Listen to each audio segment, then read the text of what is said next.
Hey everyone, this is Stevie here, and today I'm reviewing my 2010 MacBook.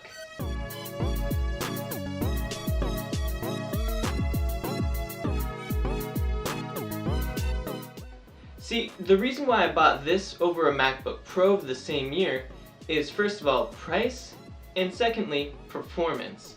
Now this MacBook is nearly half the price of similarly equipped MacBook Pros on eBay of the same year. And the catcher here is that this is actually a little bit faster and it's still supported with High Sierra. I have that installed on mine right now, but you can't actually install it on a MacBook Pro of 2010. So it's cheaper, faster, and still supported. What's there not to love? Personally, this laptop was a great purchase.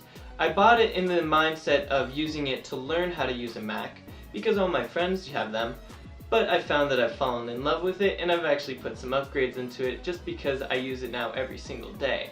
It's snappy and responsive, and it actually provides a great user experience. I love the touchpad. It's better than any that I've used on any Windows PCs, and this one's 8 years old.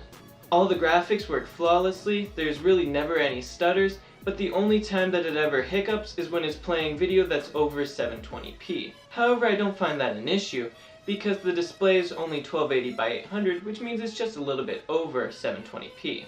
It also has that great MagSafe charger, which is the magnetic one that's reversible, so you can put it in either way depending on where you have the laptop. I found it really cool because if I place it on my desk, then I can put the charger so that it's running along the side of the Mac.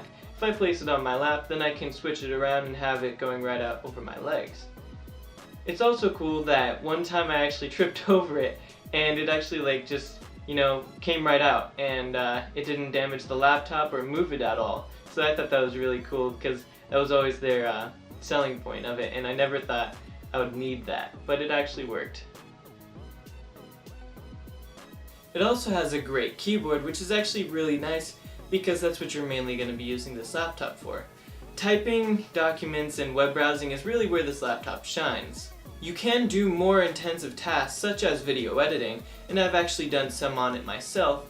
However, it takes about 7 times as long as my 2012 Intel Core i5-4430 to render any video. On my desktop it takes about 1 minute and 30 seconds to render 1 minute of 1080p video, and on the laptop it takes about 10 minutes.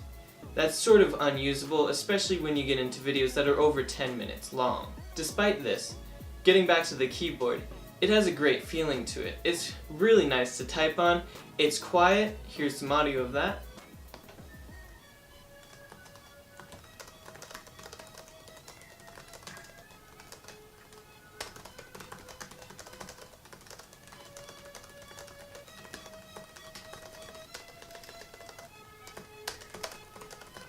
And I can type on it quickly.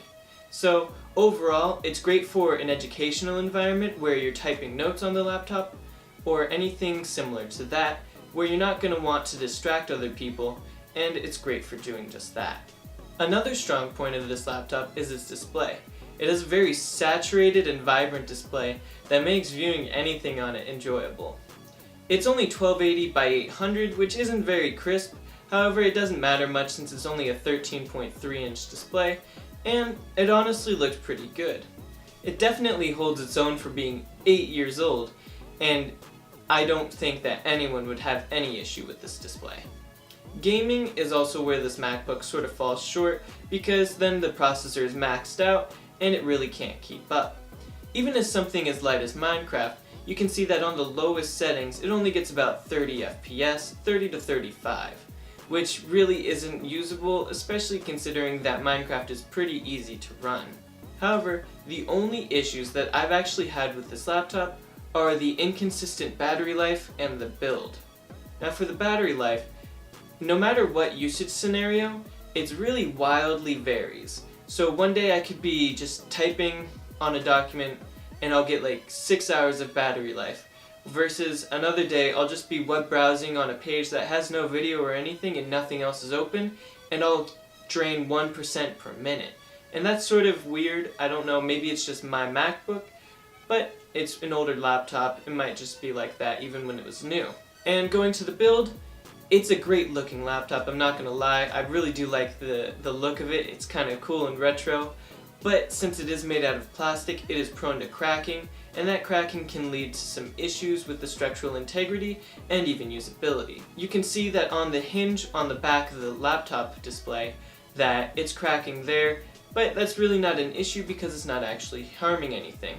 However, there's a crack right next to the Ethernet port that actually does affect the usability of it, because when I lift it up, the crack sort of worsens, so I kind of have to be gentle with it. For $150, you're really going to be hard pressed to find anything that's equivalent or better than this laptop.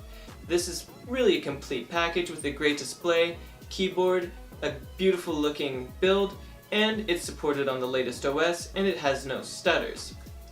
So I would highly recommend this laptop again. If you want to buy it, then definitely look on eBay. You can find them everywhere for $150 or even cheaper. So thank you for watching.